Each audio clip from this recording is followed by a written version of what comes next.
하나님의 말씀 봅니다. 하나님의 말씀은 창세기 41장 46절에서 57절, 구약성경 65쪽입니다. 요셉이 애굽 왕 바로 앞에 설 때 30세라. 그가 바로 앞을 떠나 애굽 온 땅을 순찰하니 7해 풍년에 토지 수출이 심히 많은지라. 요셉이 애굽 땅에 있는 그 7년 곡물을 거두어 각 성에 저장하되 각 성읍 주위의 밭에 곡물을 그 성읍 중에 쌓아두매 쌓아둔 곡식이 바다 모래같이 심이 많아 세기를 그쳤으니 그 수가 한이 없음이었더라.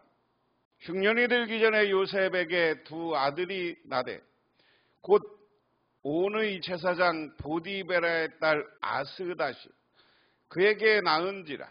요셉이 그의 장남의 이름을 므낫세라 하였으니 하나님이 내게 내 모든 고난과 내 아버지의 온 집리를 잊어버리게 하셨다 하며 차남 이름을 에브라임이라 하였으니 하나님이 나를 내가 수고한 땅에서 번성하게 하셨다 함이더라.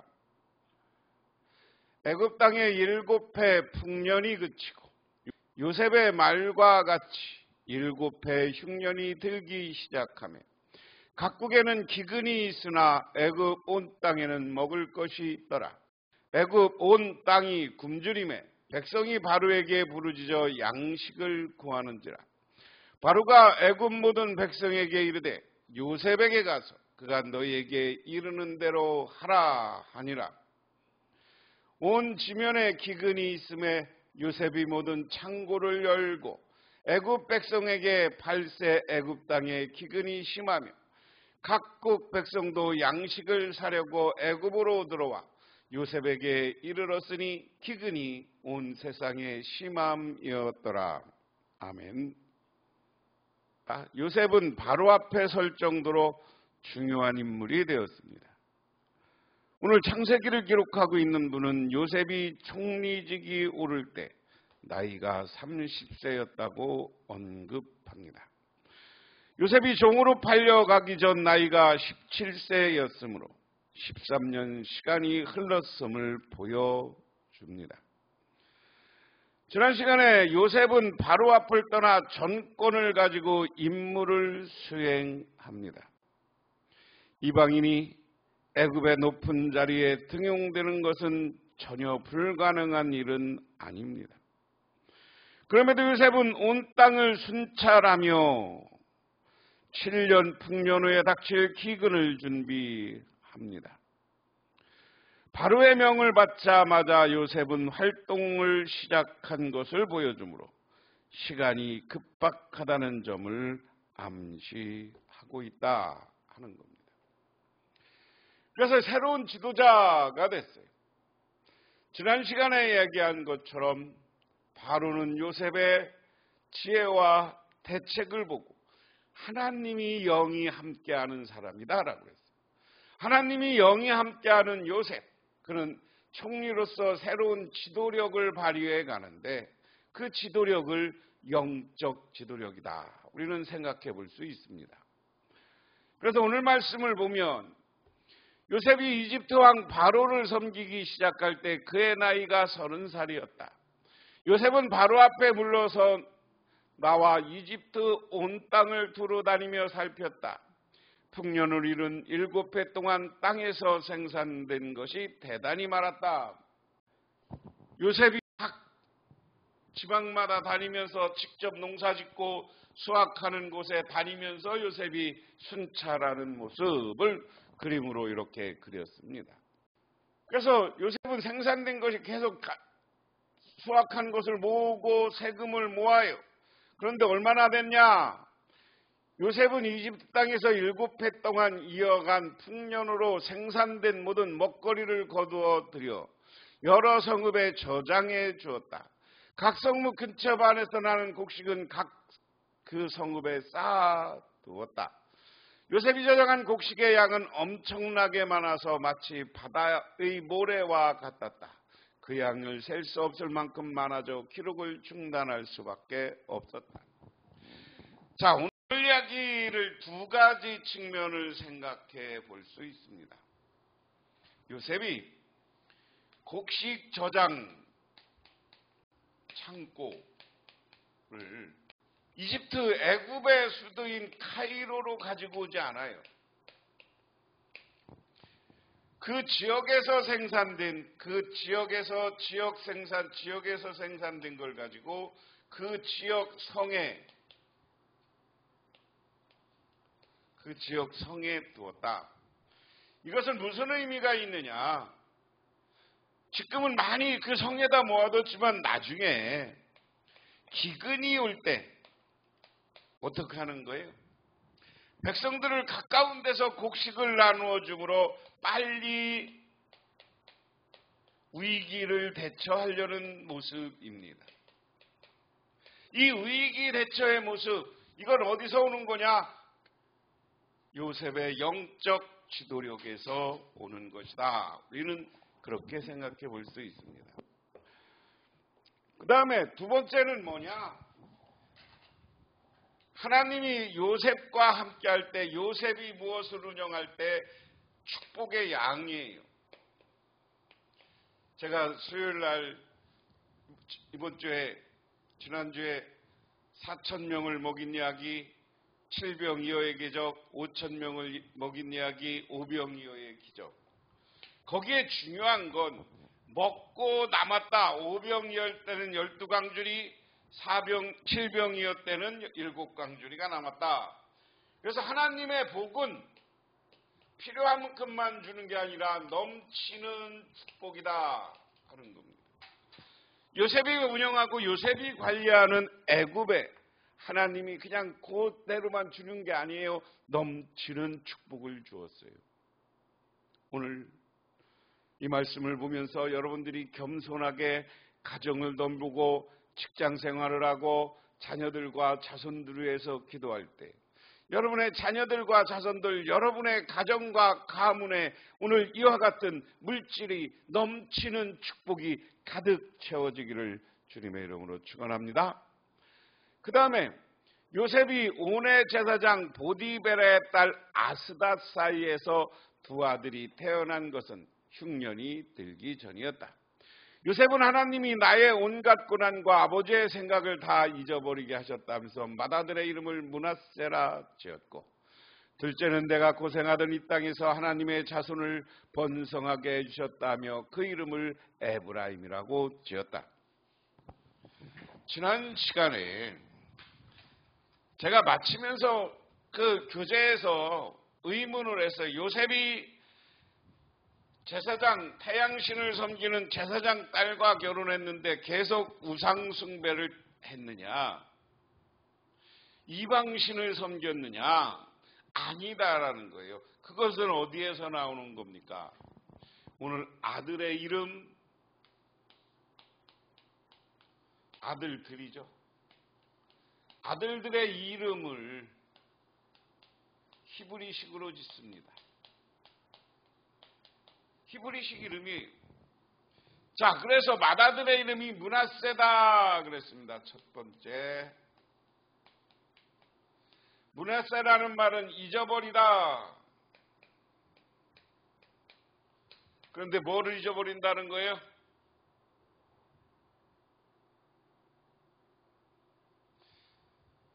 형제들이 요셉을 팔았잖아. 아버지 집의 고난을 잃어버리겠다. 형들에 대한 원망을 잊어버리겠다는 거예요. 이게 오늘 하나님이 우리에게 준 요셉의 축복이고, 요셉이 정말 영적 지도자로서의 어떤 길을 가느냐라는 걸 잘 보여줘. 지금 요셉이 애굽의 총리가 됐습니다. 그런데 하나님이 흉년이 온 게 아니고 풍년이었어요. 그런데 오늘 나중에 요셉의 형제들이 왔을 때 여러 가지 형들이 두려워하는 것이 있었지만, 요셉은 그 이전에 7년, 10년 전에 벌써 형들에 대한 원한을 잊어버리는 거예요.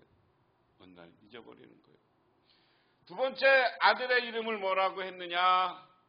에브라임이라고 했다. 이 에브라임이라는 이름 뜻은 뭐라고 그랬습니까? 번성하게 해주셨다. 하나님이 이 고난의 땅에서 번성하게 해줬다. 자, 보세요. 요셉은 애굽으로 노예로 팔려왔습니다. 이 팔려온 땅에서 최선을 다했지만 지혜로운 사람도 인정도 받았지만 감옥에 오래 있어야 됐어요. 아까 17살에서 팔려와서 30세가 됐을 때 13년 동안 요셉은 지금 애굽의 총리가 되기 전에는 고난과 고통의 삶이었습니다.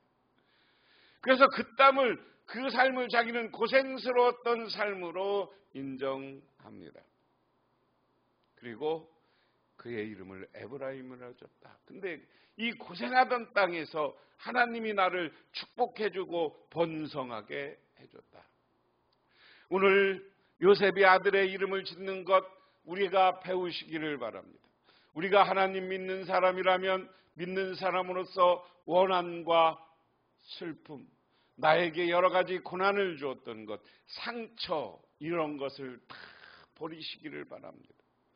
여러분 상처를 치유하고 하나님을 바라보며 하나님이 여러분에게 인도하셨다는 고백을 할 수 있는 사람이 되시기 바랍니다. 예수 믿는 사람이 누구에 대해서 간 맺혀 있으면 안 돼요. 두 번째, 오늘 요셉은 자기가 고생 끝에 번성의 축복을 주었다.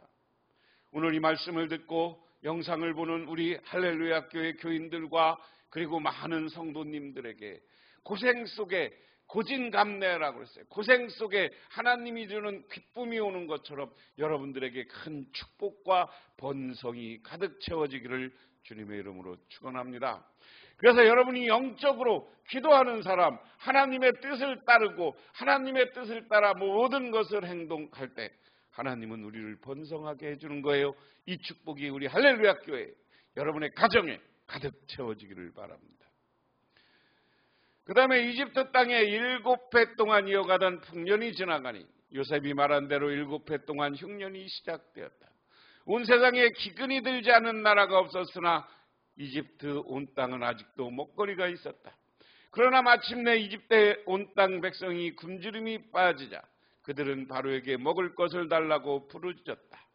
바로는 이집트 모든 백성에게 요셉에게 가서 그가 시키는 대로 하여라 하였다. 자, 고난이 오는 것은 제일 우리가 삶에 있어서 제일 고난은 뭐예요? 먹을 게 없는 거예요. 오늘날 이 시대도 제일 어려운 게 먹을 게 없는 거예요.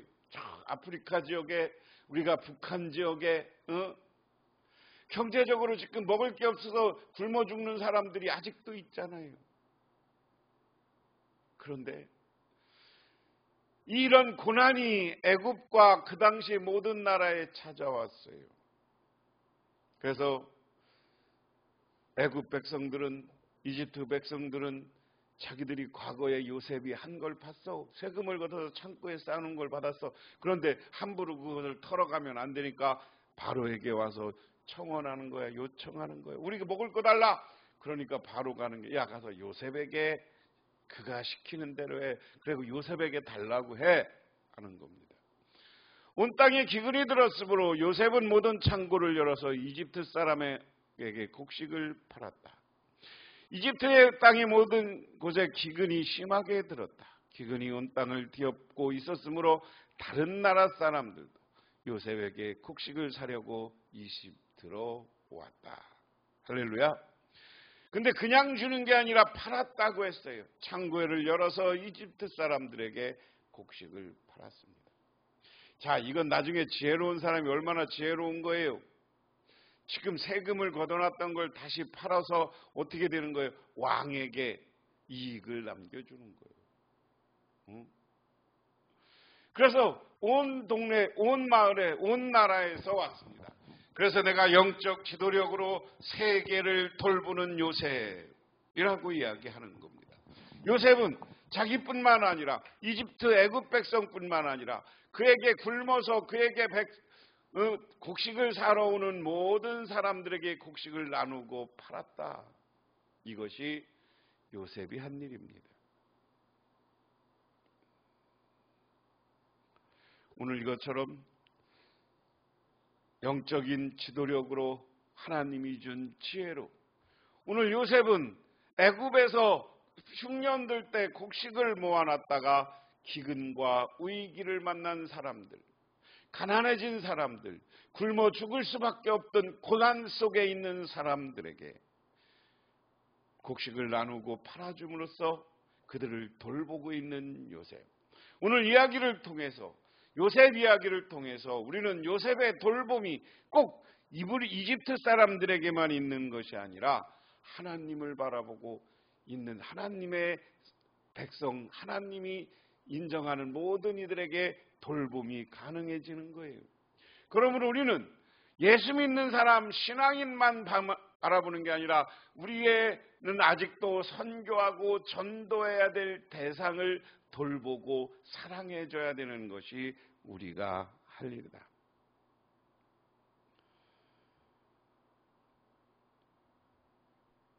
기도하겠습니다. 하나님 아버지 고맙습니다. 요셉은 하나님이 준 권위와 지위를 가졌습니다. 그 권한을 가지고 하나님이 준 지혜를 따라 곡식을 모았고 그리고 그 세계가 위기에 빠졌을 때 애굽뿐만 아니라 모든 이들에게 곡식을 팔므로써 위기에서 많은 사람들을 구합니다. 아버지 하나님, 이 생명을 구하고 있는 요셉의 모습 속에서 우리들도 이 땅에서 생명을 구하고 생명을 돌보고 사람을 돌보는 사람으로 살아가게 하옵소서. 예수님 이름 받들어 기도드리옵나이다. 아멘.